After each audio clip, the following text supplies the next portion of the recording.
Olá pessoal, há alguns dias eu gravei um vídeo aqui publicado em nossos canais comentando a alteração regimental importante realizada pelo Superior Tribunal de Justiça que introduziu o artigo 343-A em seu regimento interno e esse dispositivo cuida, dentre outras coisas, do resumo estruturado nas petições iniciais e nos recursos, petições de recursos dirigidas ao Superior Tribunal de Justiça.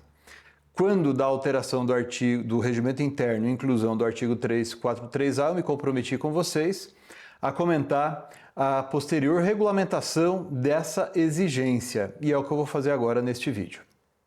Pois bem, a Instrução Normativa 42, de 19 de agosto, publicada ontem, dia 20 de agosto, regulamenta o artigo 343-A do Regimento Interno do STJ. E essa instrução normativa, ao assim fazê-lo, estabelece os requisitos do resumo estruturado a ser apresentado pelas partes e seus advogados, evidentemente, em relação a quaisquer petições e quaisquer recursos. Quero chamar a atenção de começo aqui para vocês para o propósito revelado pela instrução normativa sobre os porquês dessa exigência. Então, segundo consta aqui, agrupar processos de acordo com a identidade de questões neles versadas, separando os processos que apresentem distinção relevante. Veja, importante isso. Por quê? Porque quando eu tiver que apresentar o meu resumo, eu vou, ao fazê-lo, deixar bastante claro o padrão que vai ser identificado pela inteligência artificial do Superior Tribunal de Justiça e eu terei que identificar também a distinção relevante, a fim de que, se for o caso, eu evite que o meu processo, seja agrupado com estes aqui. Além disso, esse resumo vai servir também para que haja a identificação de processos representativos de controvérsia. O que isso revela? Que a técnica dos repetitivos não vai ser totalmente eliminada pelo regime da relevância ou a existência de questões repetidas, ou seja, processos representativos de controvérsia, possa servir como um indicativo para que seja considerada a relevância naqueles casos. Por quê? Porque a formação, a finalidade, diz aqui essa instrução normativa, será a geração de precedente vinculante ou qualificado e posterior aplicação de tese firmada em precedente vinculante ou qualificado. Então isso aqui deixa bastante claro o trabalho que eu como advogado, nós como advogados e advogadas vamos ter que fazer, vamos ter que tomar como um cuidado adicional na identificação precisa neste resumo das características do meu processo. Porque isso vai ser determinante para que ele seja incluído naquele rol de processos que vão ser agrupados, ou seja excluído para que ele mereça eventualmente um tratamento específico. O artigo 3º da instrução normativa estabelece uma coisa muito interessante. Este resumo não vai ser apresentado de qualquer maneira.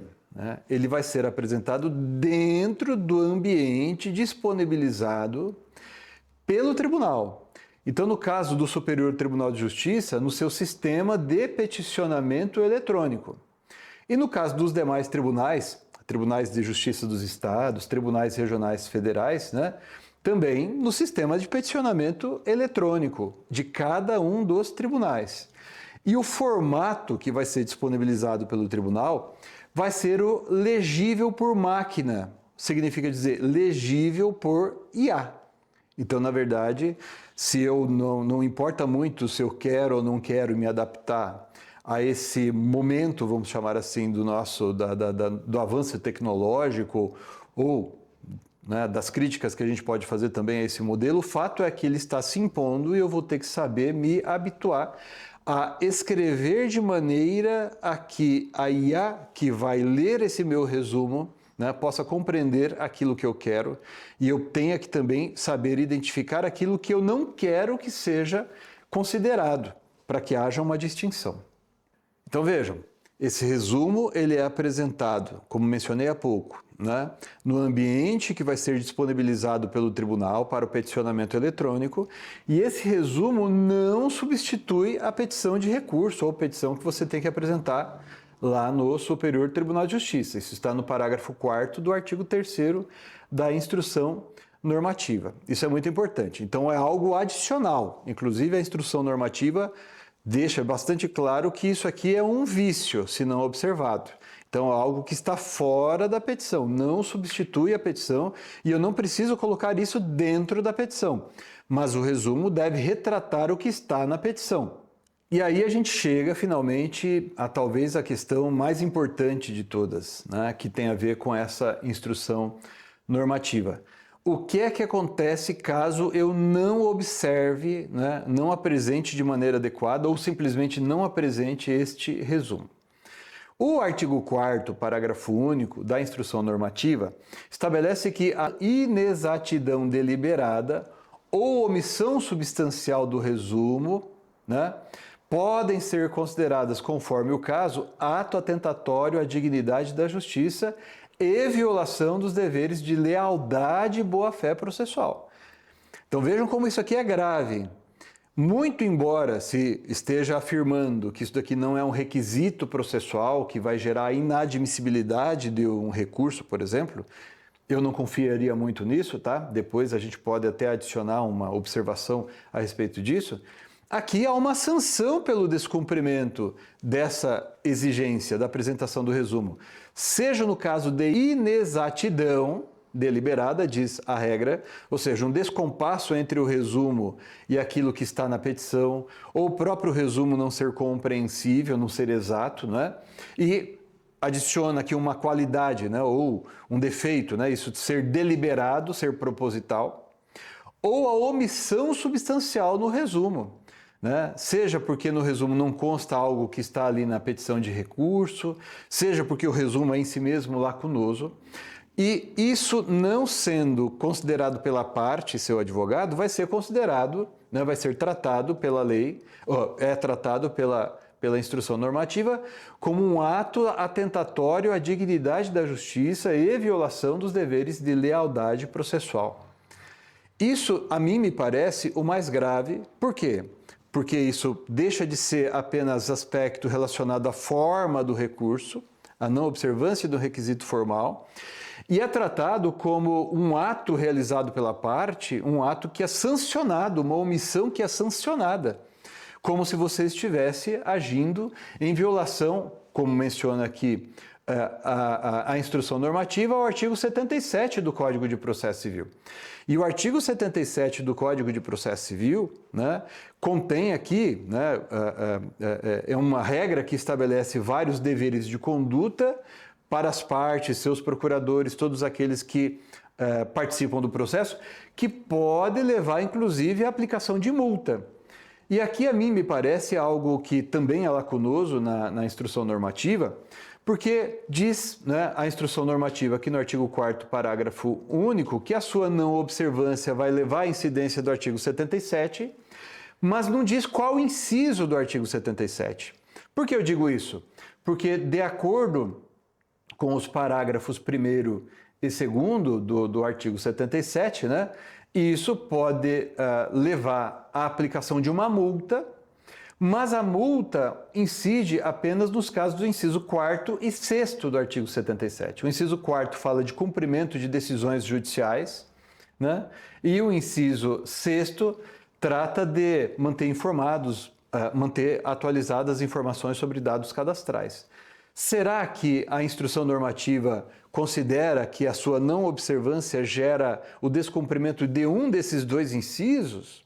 Porque somente nesses casos eu estaria diante da hipótese de incidência de multa de até 20% do valor da causa, de acordo com a gravidade da conduta.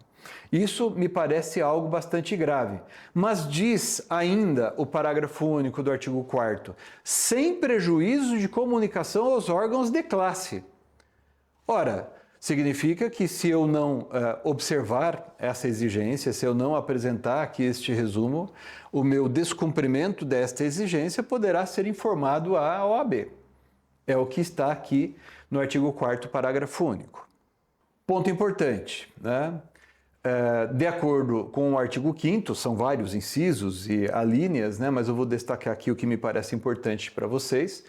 De acordo com o artigo 5º da Instrução Normativa, uma vez sendo observada a ausência de seu descumprimento, ou seja, ausência de apresentação de resumo estruturado ou eventual inexatidão, vai ser formada uma certidão, que evidentemente vai ser concebida, né, pela inteligência artificial, e é para isso exatamente que a certidão, o resumo deve ser apresentado.